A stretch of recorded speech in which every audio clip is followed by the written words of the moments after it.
मैं सीए में आया था और सीए में मैं फेल हो गया था। ये हेल्थ जो है वो डिटेरियोरेट हो रही है, वो धीरे धीरे ख़राब हो रही है। तो मैंने तो खैर ये पूछा था उनसे 3-4 घंटे बाद कि सर आप जाने का क्या लेंगे। अच्छा। तो उन्होंने, अगर मैं बात करूं तो उस समय मेरे परिवार में महीने का 40-50-60 हज़ार का प्रोडक्ट यूज़ हुआ और 150 लोगों के हॉल में वहाँ पे उस समय 350 लोग थे। हमें ऐसा लगता था जी कि शायद हम पिछले जन्म में किसी डॉक्टर से कर्जा लेके ऊपर चले गए थे। तो मेरा जो पहला लक्ष्य था वो पैसे कमाना नहीं था, वो ये था कि न्यूट्रिशन। तो मुझे लगा कि अगर ये न्यूट्रिशन मेरे परिवार को, मुझे फ़ायदा दे सकता है तो ये पूरी दुनिया को फ़ायदा दे सकता है। और सर प्रॉब्लम ही प्रॉब्लम थी। ओके। जब मैं आया और मैंने देखा, जब मैं कंपनियों में गया तो इतनी बड़ी बड़ी बातें हो रही थी, तो शुरू में तो मुझे डर लगा हुई। मेरा काम करने का तरीका आज भी सोशल मीडिया है, डिजिटल माध्यम से मैं काम करता हूँ। Welcome to eminent publication podcast. आज हमारे साथ हैं आशीष रोहतगी सर। सर बहुत बहुत स्वागत है आपका। धन्यवाद। थैंक यू सो कैसे हैं आप? बहुत बढ़िया and thank you so much for coming. Sir एक जाना पहचाना चेहरा है डायरेक्ट सेलिंग इंडस्ट्री में। आप एक सक्सेसफुल पॉडकास्टर भी हैं, यूट्यूब क्रिएटर भी हैं। बहुत ज़बरदस्त आप इंडस्ट्री के लिए काम कर रहे हैं, स्पेशली डिजिटलाइजेशन करना। राइट। सालों से डायरेक्ट सेलिंग चल रहा है, लेकिन ये टाइम आ गया है एआई का, डिजिटलाइजेशन का। एंड सर इसमें बहुत ही एक अहम भूमिका निभा रहे हैं कि कैसे हम डायरेक्ट सेलिंग को और मॉडर्न तरीके से और ज़्यादा लोगों तक कैसे पहुंचा सकते हैं। और वो तरीका तो सिर्फ एक ही है, डिजिटल। तो डिजिटल एंटरप्रेन्योरशिप के ऊपर हम बात करेंगे, नए तरीके से कैसे डायरेक्ट सेलिंग करनी है उसके ऊपर हम बात करेंगे। एंड बहुत हम लोग आज सीखने वाले हैं। हमारे सारे व्यूअर्स पूरी तरह से आपके इस पॉडकास्ट को, इस शो को पूरा एंजॉय करेंगे। I am sure. Thank you Supreet ji. मैं व्यूअर्स को भी सबको नमस्कार करता हूँ। तो सर शुरुआत करें। जी सर। कुछ 10-12 क्वेश्चंस हैं एंड आई एम श्योर आपके आंसर्स जब आएंगे तो मुझे स्पेशली और हमारी ऑडियंस बहुत ज़्यादा इसे लाभान्वित होगी और बहुत कुछ हम लोग सीखने वाले हैं। Sure sir, please. राइट। तो सर सबसे पहले आपके बैकग्राउंड के बारे में मैं जानना चाहूँगा। जर्नी की शुरुआत कैसे रही, कैसे आप डायरेक्ट सेलिंग में आए? कैसे मैं डायरेक्ट सेलिंग में आया? सुप्रीत जी, सबसे पहले तो देखिए, मैं पढ़ने लिखने में बचपन से अच्छा था और मैं एक कोर्स, आपने नाम सुना होगा, सीए। हाँ। तो मैं सीए में आया था और सीए में मैं फेल हो गया था। तो फेलियर का स्वाद मैंने पूरे जीवन में पहली बार सीए में चखा था, क्योंकि उससे पहले मैं डिस्ट्रिक्ट टॉपर रहा था।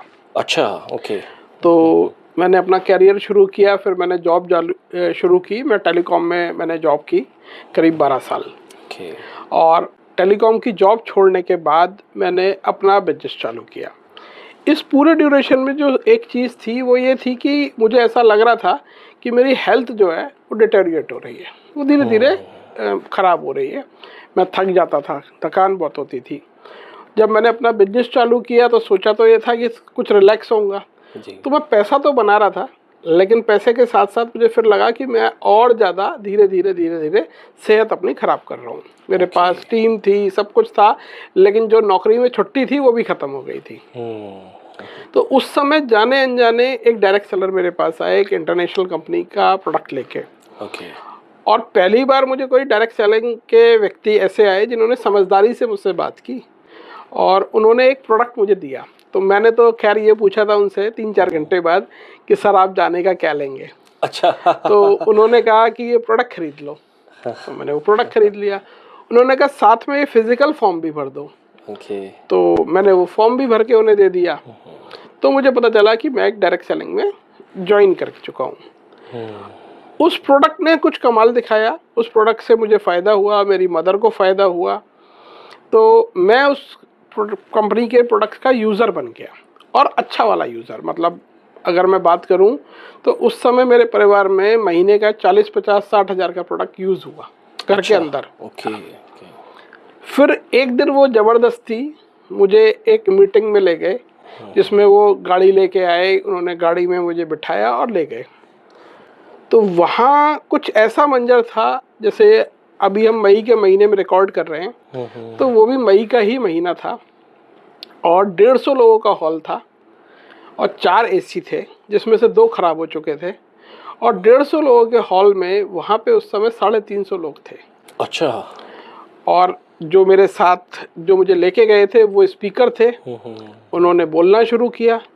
तो मुझे लगा यार ये जितने लोग हैं, 1 घंटे का सेशन था जो कि चला 2.5 घंटे। ओके। और मैं बस एक चीज़ देखता रहा, ये जो लोग हैं ये छोड़ के नहीं जा रहे, ये जा क्यों नहीं रहे। वाओ। तो वहाँ से थोड़ा सा मुझे लगा यार ये जो काम है बोलने का, ये तो मुझे आता है, ये मैं कर सकता हूँ। तो बस वहाँ से ये जर्नी स्टार्ट हुई। फिर चूंकि मेरे पास थोड़ी सी एजुकेशन ठीक थी, तो मैंने इसे ग्लोबल लेवल पे पढ़ा समझा। और एक टाइम ऐसा भी रहा जब मैं सीखने के लिए, मुझे नहीं पता मैंने कितनी कंपनियों में आइडिया दी, ठीक है, मैंने मीटिंग्स अटेंड करने के लिए भी पैसे दिए, और मैं जाके किसी भी कुर्सी में पीछे या आगे जहाँ जगह मिलती थी वहाँ बैठा रहता था, सुनता था। तो धीरे धीरे इससे मेरे अंदर डायरेक्ट सेलिंग के प्रति समझ विकसित हो गई। तो बस ऐसे मेरी शुरुआत हुई। तो सर इसका ये कौन से ईयर की बात है? सर ये ईयर था 2014। 2014। ओके। 14 लास्ट के आसपास था ये, ठीक है। 14 और 15 इनिशियल में मैं यूज़र बना रहा। ओके। 15 में सारी स्टडी मैंने की और सब कुछ किया। तो जो एक्टिवली काम मैंने शुरू किया वो 15 में ही किया। 15 में किया। हाँ। और ये सारी एक्साइटमेंट बनी जब आपने एक इवेंट अटेंड किया। हाँ, जब मैंने एक छोटा सा इवेंट था वो, ठीक है, जैसे मैंने बताया 150 लोगों का इवेंट था, लेकिन उस दिन उसमें 350 लोग आ चुके थे। तो ये एक्साइटमेंट है लोगों की, है ना, और वो कितना एक्साइटमेंट वाला माहौल ही ऐसा रहता है। मुझे ऐसा एक चीज़ और भी लगी, क्योंकि मेरी फैमिली ने ना, हमें ऐसा लगता था जी कि शायद हम पिछले जन्म में किसी डॉक्टर से कर्जा लेके ऊपर चले गए थे, तो हमारे वो खर्चे ज़्यादा थे। जब न्यूट्रिशन मेरे परिवार में आया और उसने अपना चमत्कार दिखाया, क्योंकि उससे पहले हम भारत में जो भी अच्छे डॉक्टर्स हैं, ठीक है, एलोपैथी और आयुर्वेद, उससे हम कहीं ना कहीं इलाज करा चुके थे। अच्छा। लेकिन हमें वो रिजल्ट नहीं मिले थे जो न्यूट्रिशन ने मेरे जीवन में चमत्कार दिखाया। तो अगर कोई मुझसे पूछता है कि आप डायरेक्ट सेलिंग में क्यों आए, तो मेरा जो पहला लक्ष्य था वो पैसे कमाना नहीं था, वो ये था कि न्यूट्रिशन। तो जब मुझसे कहा गया कि भाई इससे पैसे भी कमाओ, तो मैं बिजनेस देख रहा था, मुझे बिजनेस की समझ आ चुकी थी, ठीक है। तो मुझे लगा कि अगर ये न्यूट्रिशन मेरे परिवार को मुझे फ़ायदा दे सकता है, तो ये पूरी दुनिया को फ़ायदा दे सकता है, और पूरी दुनिया को दे सकता है तो इसे दे के बेच के पैसा कमाया जा सकता है। तो मुझे लगा इसमें तो कोई बुराई नहीं है, तो बहुत अच्छा काम है। तो बस वहाँ से इस विचार की नींव पड़ी। तो शुरुआत में मैंने 2015-16 में इसे अपने काम के साथ, जो मेरा बिजनेस चल रहा था उसके साथ ही किया था। क्या बात। हाँ, और 2017 में मैंने एक थोड़ा सा जोश में डिसीजन लिया, जो कि मैं कहूँगा कि बहुत समझदारी भरा तो नहीं रहा, कि मैंने अपने व्यापार को बंद करके मैं फुल टाइम डायरेक्ट सेलिंग में आया था उस समय। ओके। हाँ, मैं किसी भी नए व्यक्ति को कभी ये नहीं कहता कि आप जो इनकम कमा रहे हो उसे छोड़ दो या बंद कर दो। मैं ये कहता हूँ आप इसे SIP की तरह करो, सेकंड इनकम प्लान मान के आप डायरेक्ट सेलिंग के नया व्यक्ति आराम कर सकता है। Second income plan, right.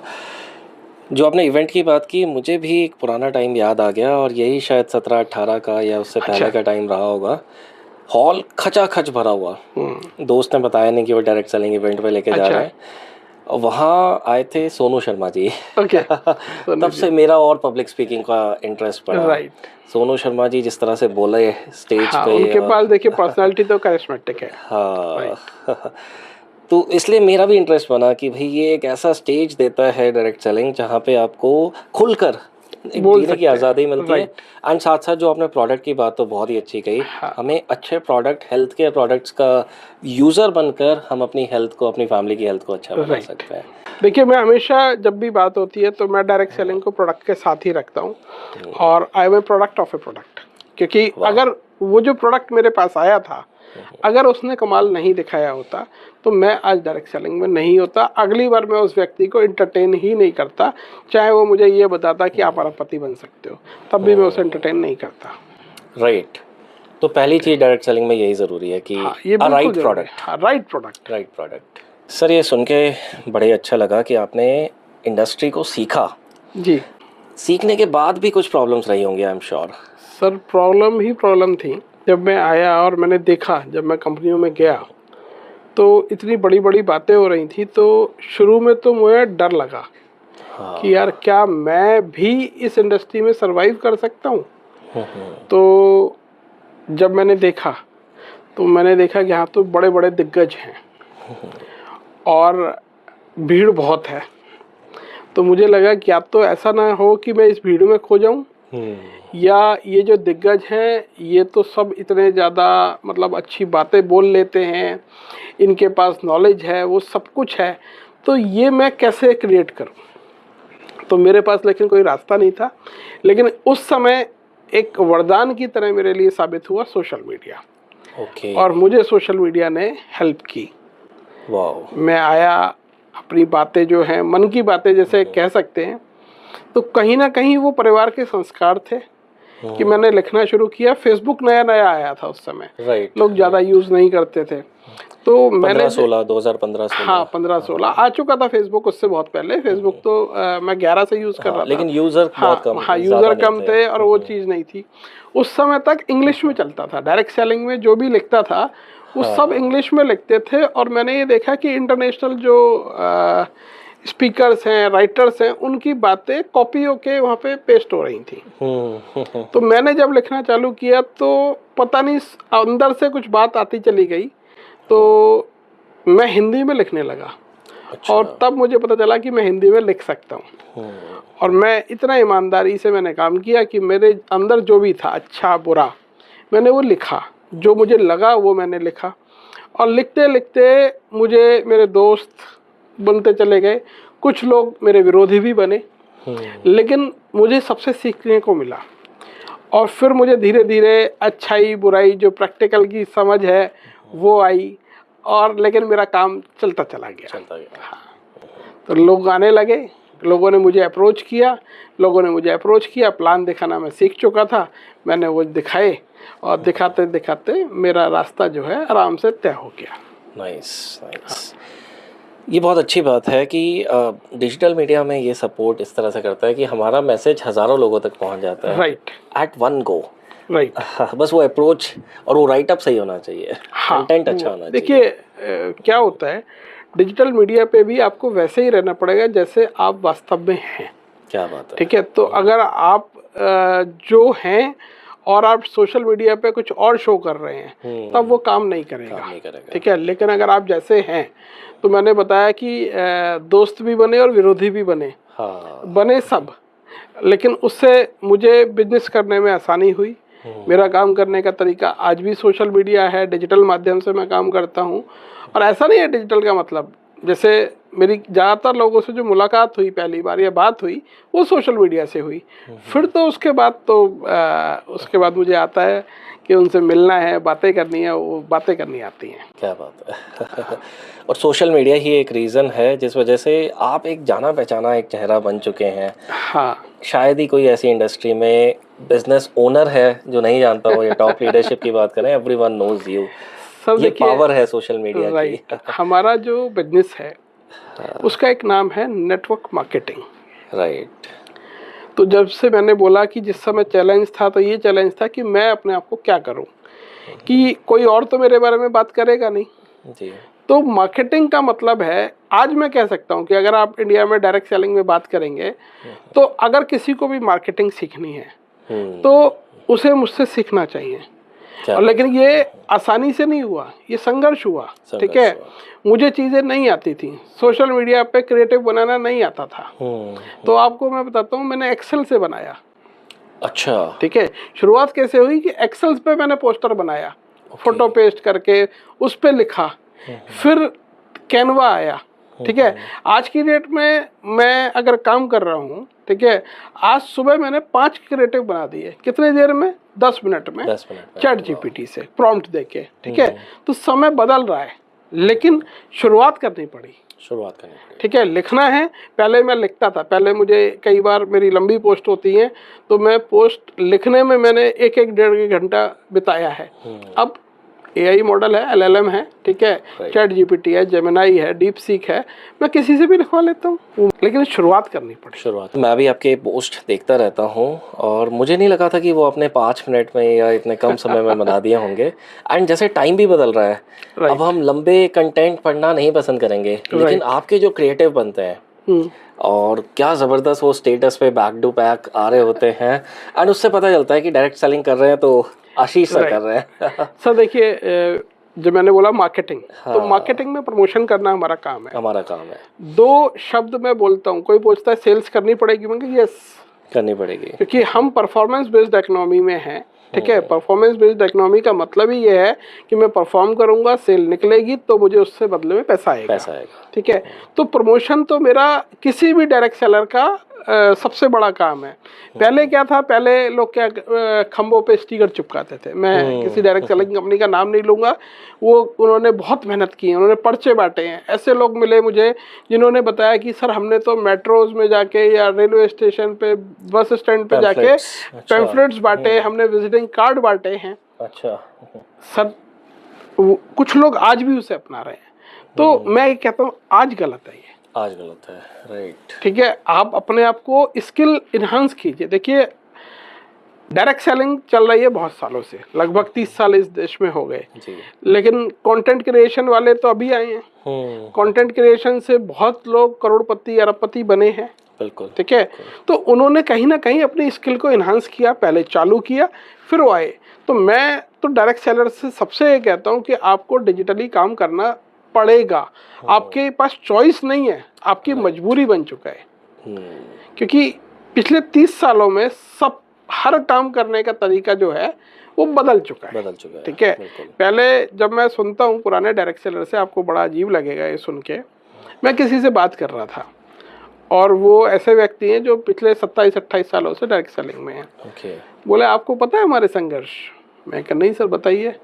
बोले पहले हम किसी दूसरे शहर में जाते थे तो हम पहले पोस्ट कार्ड डालते थे, अच्छा, कि हम 15 दिन बाद आपके पास आएंगे।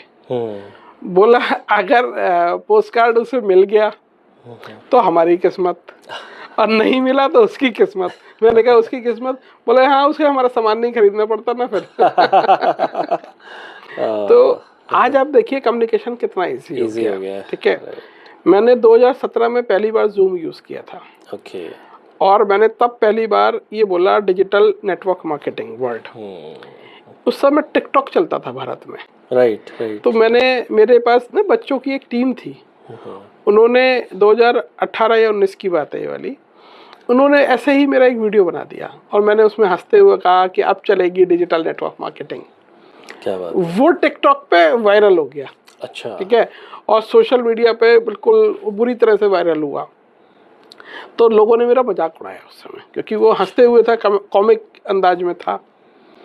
लेकिन जब कोरोना का लॉकडाउन लगा, तो मैं नाम तो नहीं लूंगा यहाँ पे आपके मंच पे, लेकिन आप ये मानिए कि भारत के, जिन्हें मैं दिग्गज बोल रहा था, लगभग 50 से 100 दिग्गज को मैंने ये बताया कि जूम इस्तेमाल कैसे करना है।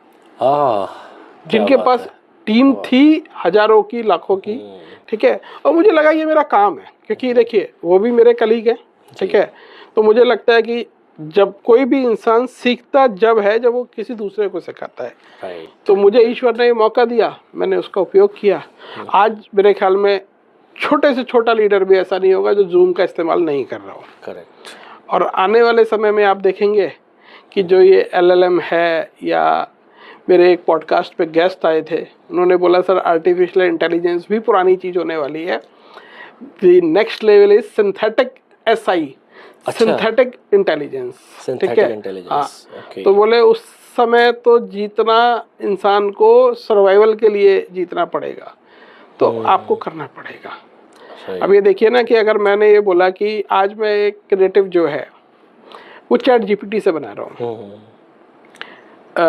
4 दिन पहले का एक वो है, मेरे पास एक व्हाट्सएप पे मैसेज आया, मेरा ही क्रिएटिव मुझे भेज के कि सर आपने ये कैसे बनाया। तो मैंने रिप्लाई दिया विद चैट GPT, कहता है इम्पॉसिबल। अच्छा। तो मैंने कहा मैं I will share my prompt, right. तो उसने बोला मैं ग्राफिक डिज़ाइनर हूँ। आप समझिए उसकी जॉब गई। है। मैं कैनवा से पिछले 2017 से अगर मानूं तो आप ये मानिए 7-8 साल से मैं कैनवा यूज़ कर रहा हूँ। मुझे एग्जैक्ट टाइमलाइन ध्यान नहीं है, लेकिन मैं अच्छे समय से पेड वर्जन कैनवा का यूज़ कर रहा हूँ। लेकिन चैट जीपीटी 2.0 अप्रैल में ही आया है, हम मई में शूट कर रहे हैं, मतलब महीने भर भी पुराना नहीं है, और मेरा कैनवा का यूज़ बहुत कम हो गया। क्या बात है। हाँ, तो टेक्नोलॉजी इस लेवल पे बदल रही है। डायरेक्ट सेलिंग, और डायरेक्ट सेलिंग लोगों को इवॉल्व होना पड़ेगा, उन्हें सीखना पड़ेगा। और जैसे आपने कहा ब्रांडिंग प्रमोशन, मेरी कंपनी का प्रोडक्ट है, मेरी कंपनी का लोगो है, मैं साथ में हूँ। जो डायरेक्ट सेलर्स हैं वो अपनी कंपनी के ब्रांड एम्बेसडर्स हैं, वो अपनी इंडस्ट्री के ब्रांड एम्बेसडर्स हैं, ठीक है। तो मैं हर आदमी से बोलता हूँ अपने प्रोडक्ट के बारे में समझो और उसे बताओ। अपॉर्चुनिटी सेकेंडरी होती है, ठीक है। थोड़ा सा हमारी इंडस्ट्री को इसलिए सेटबैक लगा क्योंकि अपॉर्चुनिटी को प्रमोट करा, और अब जो डायरेक्ट सेलिंग लॉज आए हैं उसमें कहीं ना कहीं अपॉर्चुनिटी को गलत तरह से प्रमोट करना इज ए क्राइम। कहीं ना कहीं आपको नहीं लगता कि लोग अभी भी रिजिड हैं इसे लेकर कि एआई तो हम यूज़ नहीं करते, नहीं करना चाहिए यूज़? सर ये उसी तरह है, मैं इसे थोड़ा सा कोई अदरवाइज ना ले, लेकिन वो इसलिए यूज़ नहीं करते क्योंकि उन्हें यूज़ करना आता नहीं है, राइट, ठीक है। लेकिन क्या आज की डेट में छोटे से छोटा आदमी स्मार्टफोन यूज़ कर रहा है? सब कर रहा है, ठीक है। क्या पेटीएम यूज़ करता है? एवरीवन। एक रिक्शे वाला, एक चाय वाला, सब यूज़ करते हैं। तो ऐसे ही एआई भी सब यूज़ करेंगे। बहुत बढ़िया, ठीक है। तो वो ऑप्शन नहीं है, राइट। और देखिए आज सुविधा क्या है, आपको लिखना नहीं आता, आपको इंग्लिश नहीं आती जी, आप बोलिए, अपनी भाषा में बोलिए, ठीक है। आपको हिंदी आती है, हिंदी बोलिए, आपको भोजपुरी आती है, भोजपुरी में बात कीजिए, आपको तमिल आती है, तमिल में बात कीजिए। एआई तो सब समझ रहा है, वो आपको आपकी भाषा का भी पोस्टर बना के दे सकता है। मैंने एक पोस्टर जो है वो तमिल में बनाया था, ठीक है। तो क्योंकि जबकि मुझे नहीं आता, एक वर्ड भी नहीं आता, मुझे नहीं आता कुछ भी, ABCD, मैंने उसे एक LLM मॉडल से बना के दूसरे से चेक करवाया। क्या बात, कि इसमें कुछ गड़बड़ तो नहीं है, क्योंकि आप समझ सकते हैं कि भाषा के मामले में बड़ी गड़बड़ हो सकती है जी। तो ये है। आप एक किताब फॉर्म में भी आप लेके आ रहे हैं, ये बहुत अच्छी बात है, और हमारी पब्लिकेशन को भी मौका मिल रहा है कि आपकी किताब को लॉन्च करने का, जहाँ पे आपने सोशल मीडिया को तो समझा ही है, साथ में एआई को कैसे इंटीग्रेट करना है, राइट, ये बहुत बड़ी बात है। और ऐसे व्यक्ति कर रहे हैं जो पिछले 10 सालों से आप इस डिजिटल माध्यम से ट्रेनिंग्स कर रहे हैं, तो आई थिंक आपकी किताब वैसे ही पहले दिन ही सुपर हिट है। इसके बारे में मैं चाहूँगा कि आप कुछ हमें बताएं। लिखने का तो शौक मुझे शुरू से है ही, जैसे मैंने बताया फेसबुक पे मैं लिखता हूँ, या जितने भी लोग मुझे जानते हैं वो मुझे लिखने से जानते हैं, राइट। बहुत बार ऐसा भी हुआ कि मेरे पास मनुस्क्रिप्ट थी, ठीक है, मैंने उसे लिखा लेकिन वो पब्लिशिंग तक नहीं पहुंची जी। और मैंने 2 किताबें किंडल पे भी आई, लेकिन मैं बोलूँगा ये आपकी जीत है कि आपने मुझे कहा कि सर ये बुक फॉर्म में आनी चाहिए, ठीक है, और ये आपने जो एफर्ट्स लगाए उसके कारण ये संभव हो पा रहा है कि अब जल्दी ही बुक फॉर्म में ये जो नॉलेज है, क्योंकि देखिए नॉलेज है लेकिन नॉलेज को एक डिसिप्लिन मैनर पे स्ट्रक्चर्ड वे में देना बहुत ज़रूरी है, जिससे कोई दूसरा व्यक्ति भी सीख पाए। और ऐसी शुरू से जब से ये चीज़ें आरंभ हुई हैं, ये सभ्यता आरंभ हुई है, वो सिर्फ किताब होती है, एग्जैक्टली। और वो किताब जो पब्लिश होगी तो वो माध्यम आप हैं। तो मैं तो हमेशा ये बोलता हूँ कि ईश्वर हमेशा ना आपकी जो संदेश है वो सुनता है। तो मेरे तो अंदर था किताब पब्लिश करवाना या किताब लिखना, उसे जो माध्यम रूप में प्रभु ने भेजा है वो आपको भेजा है सुप्रीत जी। Thank you. तो यहाँ मैं दर्शकों को बताना चाहूँगा कि ये सिर्फ एक किताब नहीं होगी, it will be a video book. एक बहुत ही कम दाम में ये किताब आ रही है, जिसमें A to Z एक बिगिनर से लेकर कि प्रोफाइल पे कैसे लगानी है एक इंसान को, वहाँ से लेकर डिजिटल कंटेंट कैसे बनाया जाए एआई का यूज़ करके विद इन सेकेंड्स, वो आपने बताया है। जैसे मैं कोई मुझसे बोलता डिजिटल, मैं डिजिटल तो जब था जब मैंने 2016 में किया था, तब क्या था कि तब अगर आप सोशल मीडिया पे आ गए तो ये बड़ी जीत थी। जीत है। लेकिन 2016 से 2026 10 साल हो गए, तो एक पूरा आप समझ सकते हैं कि इरा चला गया। आज क्या है, आज कंटेंट बढ़ चुका है, ठीक है, क्योंकि कंटेंट कंज्यूम तो सब कर रहे हैं, ठीक है, लेकिन इस समय जीतेगा वो जो क्रिएट करेगा। हाँ। और क्रिएटर इकोनॉमी भी एआई से बहुत हिट हुई है, क्योंकि अब तो आप देख, मैंने जैसे बोला पोस्टर मैंने एआई से बनाए, ठीक है। आने वाले समय में आप देखेंगे रियल, अभी भी आते हैं, अभी सब लोग नहीं बना पा रहे, लेकिन आने वाले समय में आप देखेंगे कि सुप्रीत बत्रा जी ने जो बोला ही नहीं है, ठीक है, वो सुप्रीत बत्रा जी का ही एआई मॉडल जो है या एआई क्लोन जो है वो बोल रहा है। Right right. तो आज आप ये देखते हैं कि कुछ ऐसे टूल्स आ चुके हैं जो पॉडकास्ट बना देते हैं, बिल्कुल, जैसे नोटबुक एलएम की मैं यहाँ बात करूँगा। तो ये चीज़ें समझनी पड़ेंगी, हर आदमी सब कुछ नहीं समझ सकता। जो बुक में स्ट्रक्चर्ड किया है वो बिल्कुल बेसिक से चालू है। बेसिक कैसे है, जैसे हम नर्सरी क्लास में पढ़ते हैं या प्री नर्सरी भी बच्चे जाते हैं, जैसे शायद फेसबुक का जिसने अगर अकाउंट भी नहीं बनाया हुआ वो भी फायदा ले सके। फेसबुक का अकाउंट भी नहीं बनाया, जैसे व्हाट्सएप यूज़ कर रहे हैं, लेकिन एक छोटी सी बात बताता हूँ, व्हाट्सएप पे नाम उनका नहीं लिखा, ठीक है। जूम मीटिंग अटेंड करते हैं, हाँ जी। मैं ये देखता हूँ एक छोटी सी परेशानी है कि जूम पे नाम उनका रेडमी होता है या ओप्पो होता है ना। तो वो ये बिल्कुल बेसिक है। आपका नाम जो है और आपकी जो फोटो है वो आपकी ब्रांड आइडेंटिटी है। बिल्कुल, हमारा पहला इंप्रेशन ही वही है। डिजिटल पे अगर काम करना है तो डिजिटल का मतलब है पर्सनल ब्रांडिंग। Personal branding.